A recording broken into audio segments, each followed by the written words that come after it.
आप सभी लोगों ने ये वीडियो तो हर एक सोशल मीडिया पे ज़रूर देखा होगा, जिसमें कि भाई छात्रों को बेरहमी से पुलिस वाले मार रहे हैं और इस कदर मार रहे हैं कि लड़के छोड़ो लड़कियां भी बेहोश हो रही है भाई, उनके ब्लड तक निकल रहे हैं और लोग इस टाइम अस्पताल में भर्ती हो चुके हैं।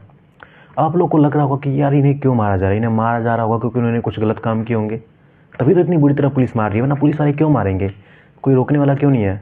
मैं आप लोग को क्लियर बता दूं कि ये बच्चे सिर्फ इसलिए पिटाई खा रहे हैं क्योंकि ये अपना हक मांग रहे हैं, और हक में भी क्या, पढ़ाई का हक। एक वैकेंसी मांग रहे हैं, अपने ऊपर जो बेरोजगारी का धब्बा लगा है उसे हटाने की मांग कर रहे हैं, रोजगार मांग रहे हैं सरकार से, और रोजगार के बदले सरकार दे क्या रही है, डंडे, पिटाई। कहीं सिर फट रहा है, कहीं लोग मर रहे हैं भाई, कहीं बेहोश पड़ रहे हैं। और ये सारे यंगस्टर हैं, हमारे देश की यंग जनरेशन है, जिसको कि यही लोग हमारे देश को रिप्रेजेंट करेंगे फ्यूचर में, और उन्हीं छात्रों के साथ इस तरह का व्यवहार किया जा रहा है। अभी चुनाव हुआ और चुनाव का रिजल्ट आप लोगों को सभी को पता ही है, उसमें हुआ गया। अब मैं सभी स्टेट की बात नहीं कर रहा हूँ, मैं फ़िलहाल में बिहार की बात कर रहा हूँ। क्यों? क्योंकि ये वीडियो बिहार की है। बिहार में ही बच्चों के ऊपर इतना ज़्यादा टॉर्चर किया जा रहा है।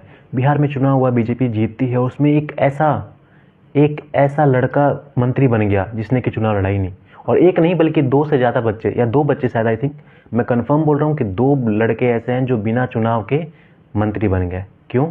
क्योंकि उनके पापा सीएम थे, तो किसी के पापा बहुत ज़्यादा पावरफुल पर्सन थे पॉलिटिक्स में, तो उनके बच्चे बिना चुनाव के मंत्री बन जा रहे हैं। शायद यही चीज़ है। और एक तरफ जो बच्चा पढ़ लिख के नौकरी पाना चाहता है भाई, अपनी मेहनत लगा के, अपना समय दे के 4-4 साल 5-5 साल लगा कर मेहनत करना चाहता है इस देश के काम के लिए, वो कमाएगा तो अपने लिए तो कमाएगा, साथ में देश के लिए भी कुछ अच्छा करेगा।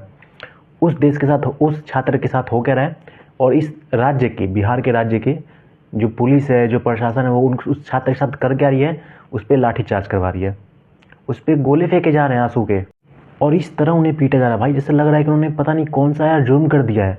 वो अपना हक ही तो मांग रहे हैं, अपना रोजगार ही तो मांग रहे हैं, उन्हें किसी और का हक नहीं मांगा, अपना हक मांगा, और सरकार उनके साथ कर क्या रही है, तो उनके साथ मार पिटाई कर रही है। और यही सेम सरकार चुनाव से पहले इतने बड़े बड़े वादे करती है कि यार हम ये कर देंगे, वो कर देंगे, रोजगार देंगे, और जब जीत जाती है उसके बाद यही करती है। और शायद ये होना भी चाहिए, क्योंकि बहुत लोगों को ये बात बुरी लगेगी, पर मैं कह रहा हूँ भाई, लिटरली इसके हकदार हम लोग खुद हैं। क्यों? या हम लोग जैसे बाकी लोग हैं। अब देखो, कहते हैं ना कि चावल के साथ घुन भी पीसता है, ठीक उसी प्रकार अब बिहार के लोगों ने, या फिर मैं ऑल ओवर इंडिया के लोगों ने आँख मूंद कर किसी एक पॉलिटिशियन पे ट्रस्ट करके उसको वोट दे दिया उसकी बातों में आकर। लेकिन जो सही लोग हैं, जो जानते हैं कि ये पॉलिटिशियन कभी नहीं हो सकते, वो हमारे हक के लिए कभी काम नहीं करेंगे, उनको ये वोट नहीं देते हैं, तो उनको मुसीबत झेलनी पड़ती है। और ठीक यही चीज़ हो रहा है, बाकी लोगों ने कुछ पैसे लेके, कुछ जाति के नाम पे पॉलिटिशियन को जिता तो दिया, पर पॉलिटिशियन आज उनके बच्चों का हक मार रही है। इस भीड़ में वो शख्स भी है जिसने कि इस पार्टी को वोट किया, इसमें वो शख्स भी है जिसने इस पार्टी को वोट नहीं किया, लेकिन दोनों भुगत रहे हैं। क्यों? क्योंकि इनके माँ बाप ने, इनके सामाजिक लोगों ने, इनके आसपास के लोगों ने, सब ने एक गलत पार्टी को चूज़ किया, एक गलत पॉलिटिशियन को चूज़ किया। बहुत लोग बोल सकते हैं कि यार पॉलिटिक्स में कोई था ही नहीं बढ़िया, तो हम लोग किसे वोट करेंगे। आप लोग, कोई अच्छा पर्सन खड़ा होगा तो उसे जिताओगे, उसे कभी नहीं जिताओगे भाई, क्योंकि जिताते ही नहीं है। हमारे इंडिया की मेंटेलिटी हो चुकी है, हमारे लोगों की मेंटेलिटी हो चुकी है, उसको कभी जीतने ही नहीं देंगे, तो कहाँ से अच्छा काम होगा। और जब गलत आदमी को आप लोग जिताते रहे हो, तो इस तरीके की चीज़ें हो रही हैं, तो हंगामा हो रहा है, तो इसके हकदार कहीं ना कहीं हम लोग भी हैं। और ये अपने आप में बहुत गलत हो रहा है छात्रों के साथ। मैं खुद एक छात्र हूँ, मैंने खुद पढ़ाई किया, मैंने खुद कॉम्पिटिशन लेवल की तैयारी की, और मैंने खुद इस चीज़ को भोगा है, फील किया है भाई, लिटरली मैंने भी डंडे खाए हैं, फील किया है, मैंने भी भाग लिया है बहुत जगह में। यूपी पुलिस की कांस्टेबल में मैं खुद गया था भाई, मैंने धरना दिया था अपने टीचरों के साथ बैठ के, और हमारे साथ भी बहुत अच्छा चीज़ नहीं हुआ। तो मैं इनके दर्द को भाई सच में समझ सकता हूँ। अब आप लोग को, 2 लोग मोबाइल में या फिर टीवी में देख रहे होंगे इस वीडियो को, उनको लगेगा यार क्या है, कुछ भी तो नहीं है, क्या हो गया, इतनी सी चीज़ के लिए कौन पिटाई खाता है। भाई आप लोग लिटरली फील नहीं कर सकते हो जो फील वो बच्चे कर रहे हैं, जिन्होंने 5-5 साल 10-10 साल लगा कर मेहनत करी है सिर्फ एक जॉब के लिए, सिर्फ एक सरकारी जॉब के लिए। अब बहुत लोग इसमें यही भी बोल सकते हैं कि सरकारी जॉब ही क्यों करनी है। भाई जो चीज़, तो सरकारी जॉब क्यों नहीं करे भाई, जब हर चीज़ उसी में स्टेबल है तो आदमी क्यों नहीं करेगा। सबकी अपनी पसंद है, सरकार का काम है वादों के ऊपर खड़े उतरना। सरकार ने वादा ही क्यों किया सरकारी जॉब देने का।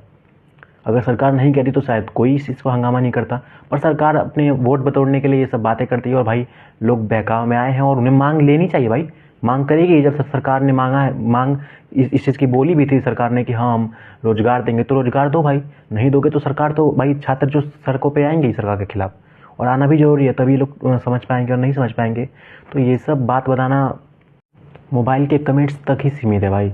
वहाँ पे जब आप लोग खुद जाकर उस चीज़ को फील करोगे ना, तब तुम्हें रियलाइज़ होगा कि यार लिटरली वो छात्र कितने परेशान हैं। उन छात्र को सच में आवश्यकता है रोज़गार की, और उसी रोज़गार के लिए, अपने हक के लिए भाई, जो उनका हक है यार, किसी और का हक नहीं मांग रहे हैं, खुद का हक मांग रहे हैं। उसी राज्य में एक मंत्री का बेटा मंत्री बन जाता है बिना चुनाव लड़े, और यहाँ लड़का यार 10-10 साल की तैयारी करने के बाद भी उसे जॉब नहीं मिल रही है क्योंकि वैकेंसी नहीं निकल रही है। तो वो तो अपना हक मांग रहा है और उसे तो मिलना चाहिए हक भाई। तो इन छात्रों का दर्द ना लिटरली ये छात्र ही समझ सकते हैं, या फिर हर वो छात्र समझ सकता है जो इनके साथ जुड़ा हुआ है या उसने भी ये सेम चीज़ को फेस किया है। बाकी जो लोग भाई नहीं फील किए हैं वो लोग तो भाई देखो दिल्ली मुंबई में बैठ के कमेंट करेंगे कि अरे यार ये सब कुछ नहीं होता, आप लोग प्राइवेट करो, बिजनेस करो।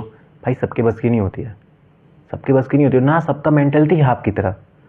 तो उन लोगों से निवेदन करूँगा कि आप लोग कमेंट भाई प्लीज़ मत करना, फालतू कमेंट्स। और बाकी मैं इनके साथ फुल सपोर्ट हूँ भाई, इन छात्रों के साथ। मैं कुछ नहीं कर सकता यहाँ बैठ के, पर मैं अपनी वीडियो के माध्यम से ये सवाल तो ज़रूर खड़े करूँगा कि इन छात्रों के साथ गलत हो रहा है, और हर एक छात्र को करना चाहिए। हो सकता है मेरी वीडियो बहुत लोगों के पास ना जाए, पर भाई मैं इनके सच में सपोर्ट में हूँ कि इस चीज़ को मैंने लिटरली फेस कर रखा भाई। और मैं आज भी बेरोज़गार हूँ, और मैं छोटा मोटा बिजनेस करता हूँ, पर आज भी मैं लिटरली बेरोज़गार हूँ। मैं कोचिंग भी चलाता हूँ, खुद से मतलब थोड़े मोड़े काम करता हूँ। लेकिन जब मेरा समय चल रहा था जॉब की, तो लिटरली मैं भी इनकी तरह परेशान था, और सरकार भाई कभी हमारे साथ नहीं खड़ी हुई। और इवन मैं बता रहा हूँ कि जो हमारे साथ के जो बच्चे हैं ना, जो छात्र हैं, उसमें से जो बच्चा भाई सिलेक्शन लेता है ना, वो सच में प्रशासन के साथ मिल जाता है। फिर वो कभी हमारे साथ हमारे दर्द को समझता ही नहीं है। क्यों?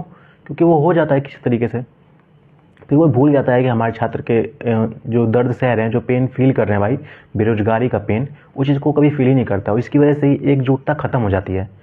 आज ये जो बिहार में हो रहा है, इसमें हज़ारों लाखों छात्र एक साथ जुड़ चुके हैं, और हो सकता है कि बहुत बड़ा आंदोलन टाइप में छिड़ने जा रहा है। बड़े बड़े टीचर भी हो सकता है भाई साथ में इनके साथ आएँ, और इस चीज़ को भाई मांग उठाएँ, खड़ा करें सरकार के सामने, और सरकार को झुकने भी पड़ेंगे। पर अभी इतनी जल्दी नहीं हो पाएगा, बहुत ज़्यादा भाई संघर्ष मांग रहा है ये बेरोज़गारी, क्योंकि सरकार ही हमारी ऐसी है भाई। मैं खुद उत्तर प्रदेश से बिलोंग करता हूँ, पर मैं इनके दर्द को समझ सकता हूँ। और भाई लिटरली ये चीज़, ये लोग जो मेहनत कर रहे हैं भाई बच्चे, सच में। अब मैं खुद पटना जा के आ चुका हूँ, मैं भाई इतनी बुरी हालत में बच्चे पढ़ते हैं कि मैं क्या ही बताऊँ बस आप लोग। मैं मतलब अपने लफ्ज़ों में नहीं बता सकता हूँ।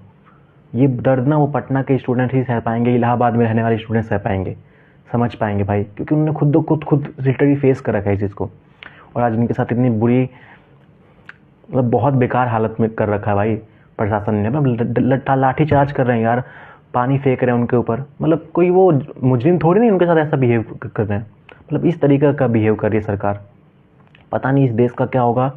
मैं एक राज्य की बात नहीं कर रहा हूँ, हर पूरे देश में सही सेम चीज़ चल रहा है।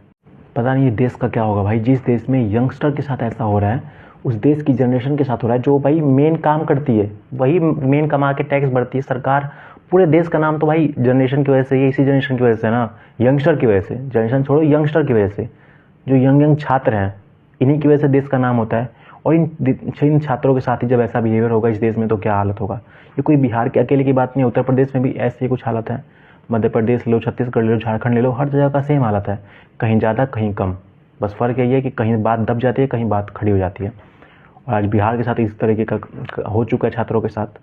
मतलब सब कुछ ठीक है भाई, आप नहीं दे रहे हो तो समझाओ, मतलब कहो कि हाँ हम लोग कुछ समय बाद देंगे, पर इस तरीके से टॉर्चर तो मत करो यार। बाकी जितने भी छात्र हैं भाई, मैं आप लोगों के साथ फुल सपोर्ट में हूँ। मैं यहाँ से उत्तर प्रदेश से तो कुछ नहीं कर सकता, पर मैं आप लोगों के साथ ये कर सकता हूँ कि आप लोगों की बात को सोशल मीडिया के ज़रिए उठा सकता हूँ। Best of luck.